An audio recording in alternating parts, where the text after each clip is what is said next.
Hilingin mo na lang na makakahanap sila ng trader. Pero mukhang baburst na agad, no? Gaming. Number 10 ko. Baka ng Lord Si Prince, nakakita siya na pwede targetin dito. At nandun na ba? Yung pagtalon, masesecure lang ulit. Hindi mo kahit ang Lord. Nalaman mo rin naman ang super fama. Tinatayawan ni Kelra dito. Sila ay delikado pero mabibigyan pa rin ang gold standard. Hindi mo kahit mag-secure ka kill.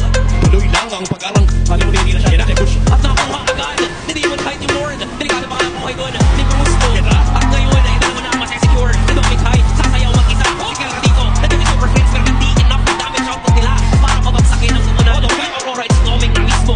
Ang nakaharap para i-zone out ang super fama. Mga ka-defense sa ibang itaas at napakasakit na nga ng mga star shatter na nanggagaling dito kay Yue. Nagdamit na naman ang kanilang call. Tatama nga ng Besalaro. Wala ito at ang magagawa. 5 segundo para dito kay Brusco. 10 para kay Kirk at Kelra. Baka ka-defense pa nga ba? Ang Onyx dito. Mukhang hindi rin naman naitutuloy pa ng Aurora yung pag-push sa base. Kasi pwede silang sumama dun sa itaas. Pwede nila samahan yung Lord. Pero mukhang kaya pa rin naman itong defense sa mga super fam. Nandito na yung pathway. Nandito pa yung pumunta yung lahat ni Yue. Kaya naman grabe yung nag-get at Onyx na mismo. Ang pipiling, huwag na lang tayong lumaban at huwag na lang tayong dumipinsa dun sa itaas.